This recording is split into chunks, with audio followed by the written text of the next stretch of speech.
joia. O câncer de cabeça e pescoço é interessante que ele é pouco conhecido, né, pelo público de um modo geral.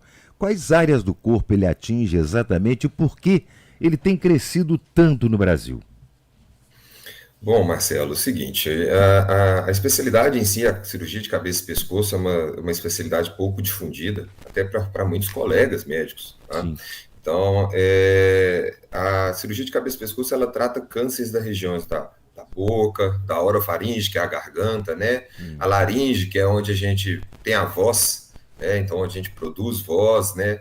Hipofaringe, que é a região onde fica a divisão ali de onde a gente engole e a gente respira, então, sim. antes da traqueia e tudo mais. E tratamos também câncer de pele da região da cabeça e do pescoço, tá? Tumores malignos de glândulas salivares, tumores malignos dos seios paranasais, que são esses ossos da face, né, que a gente tem, que eles são ossos ocos. Sim. Então, a gente tem esses ossos aerados e muitas vezes a gente tem tumores dentro dele, tá? E o câncer de cabeça e pescoço, ele tem crescido muito, tem aumentado o diagnóstico e crescido muito a prevalência dele, muito pelos fatores de risco desse câncer, né? Sei. Então, é exposição solar em relação à pele, né? Exposição solar crônica, em relação aos tumores mesmo de boca, garganta, Hum. né, a laringe e tudo, o principal fator de risco é o tabagismo. Ah, Tá? O tabagismo sozinho, né, o cigarro, o fumo do cigarro, e agora ainda nós estamos tendo aí esses vapers, né, que é. também a gente está vendo que está aumentando, o pessoal está Muito. achando que ele não causa nada, né, e nós estamos tendo alguns estudos aí mostrando já a associação desses vapers, o pessoal tem saído do cigarro, né, o cigarro de palha, o cigarro de papel, e ido para esses vapers, e Ah, achando que não vai causar, mas nós já estamos vendo que está tendo muitas coisas. E o alcoolismo também. Quando a gente tem o tabagismo por si só, ele aumenta mais ou menos em 5 vezes a possibilidade desse paciente ter câncer. é mesmo. Se associa Hum. tabagismo com etilismo, isso vai para 10 vezes. Tá? Caramba. Então, esses fatores de risco têm aumentado. E a exposição ao HPV, que é o vírus, né? Ah, O papiloma vírus humano, aham. que o HPV, muito na cabeça e pescoço, muito pelo sexo oral, tá? Entendo. Com múltiplos parceiros. Então, isso tem levado ao aumento também Que coisa, do hein? câncer de cabeça e pescoço. São fatores totalmente preveníveis, né, doutor? E evitáveis, né? Porque a São vacina contra HPV está disponível no Sistema Único de Saúde, de graça, Temos a vacina né? de graça. A vacina de HPV, nós temos aí a quadrivalente, ela atinge 4 subtipos É, do HPV, tá?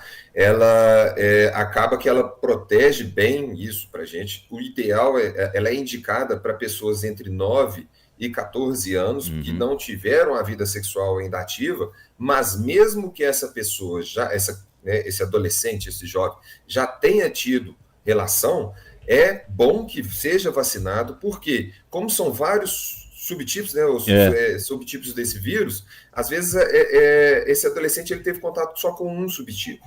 E aí a vacina vai proteger sobre os outros. Tá? exatamente. Então, o ideal é que todos vacinem, tá? Pessoas até 45 anos também que são imunossuprimidos, então tem um HIV ou Aham. tem alguma outra doença que faça com que o sistema imunológico dele seja mais baixo, também conseguem essa vacina pelo SUS. Bom, 75% dos casos, apesar de ser totalmente preveníveis, o que o senhor trouxe aí, né, evitáveis, mas o fato é que 75% dos casos são diagnosticados já tardiamente, né? Quais são os principais sintomas, doutor Bernardo, que podem servir de alerta para as pessoas buscarem um atendimento e ter um diagnóstico precoce? Bom, os principais sintomas, a gente tem na cavidade oral, por exemplo, muitas vezes o paciente já chega para mim falando, eu tinha uma afta e eu achei que ela ia melhorar e não melhorou, Não e essa melhorou. afta só foi crescendo, Aham. né? Então, se a pessoa ela tem uma ferida na língua ou na bochecha, né, na parte interna ali, que essa ferida não cicatriza, essa afta não cicatrizou aí em 21 dias, né? Ela tem que procurar, porque às vezes a gente tem que biopsiar essa ferida, tá? Ah, Para poder a gente chegar a esse diagnóstico de lesão maligna, né?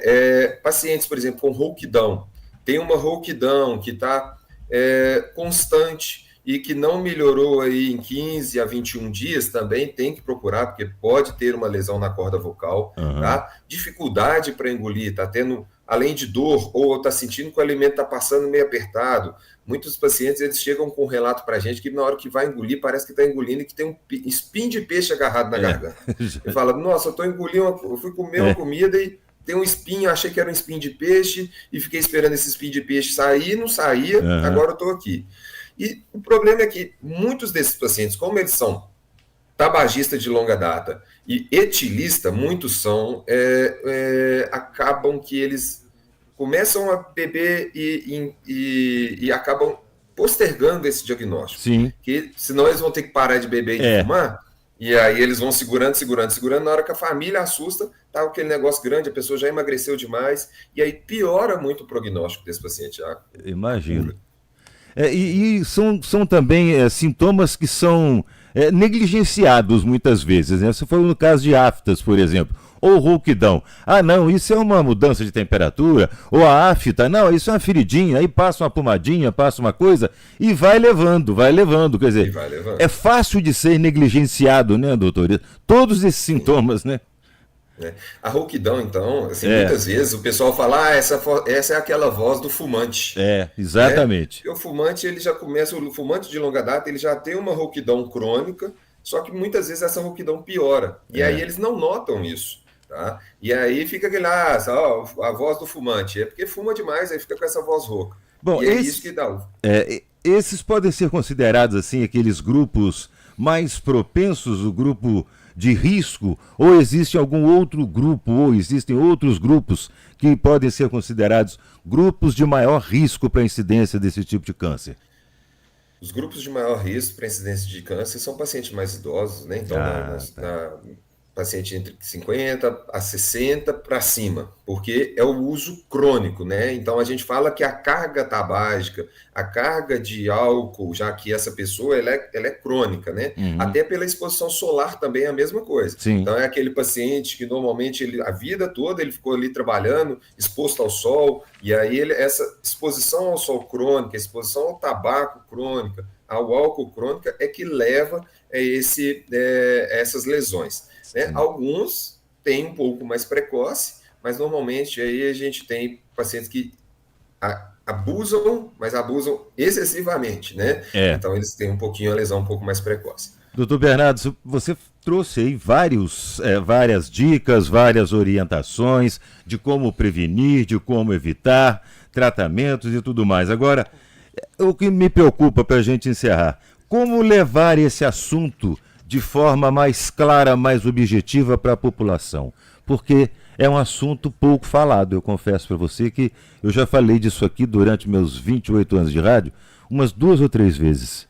E eu acho interessante que agora com esse crescimento, aumento de incidência, seria importante uma campanha mais objetiva sobre isso, não? Sim, nós já temos assim essa campanha contra o tabaco, né? Mas eu acho que tem que ser uma campanha mais efetiva. Mais efetiva. Tanto para a gente poder conseguir mesmo eliminar esse tabagismo muito crônico. Normalmente eu falo para os pacientes, principalmente os mais jovens, em relação ao tabagismo, que eu entendo que pessoas mais velhas fumem. Por quê? Na época que eles começaram a fumar, era bonito, era charmoso, não sabia os riscos. Hoje, os pacientes jovens, na hora que eles chegam para mim fumando, eu falo, cara, você já sabe tudo, você tem isso aí, toda hora você está vendo. E já saiu de moda, né? E já saiu de moda, né? Então, assim, hoje o tabagista, ele tem aquele trabalho ainda de sair de onde ele está, ele não pode fumar em todo lugar e tudo. Mas eu acho que, assim, é conscientizar que essas lesões são lesões que vai afetar muito na qualidade de vida desses pacientes. Com certeza. Porque é uma área que é totalmente exposta, vai mudar a qualidade de vida dele para alimentar, para respirar, para fazer praticamente tudo do dia a dia dele. A vida social dele muda muito. Então, eu acho que assim, é trabalhar muito em cima da exposição solar, né, protetor do solar, o uso, eliminar o tabagismo e o etilismo. Né? O crônico mesmo. A gente tem aquele, então todo mundo vai ter que parar de beber e fumar? Não. Bebe pouco. Né? E fumar é fumar nada. Cigarro é zero. Doutor Bernardo Alves, cirurgião de cabeça e pescoço e professor da Universidade Federal de São João del Rei. Muito obrigado, viu, pela sua disponibilidade, pelos seus esclarecimentos. Um prazer enorme falar com você. Bom dia. Prazer foi todo meu. Bom dia. Muito obrigado. Tchau. Tchau, tchau.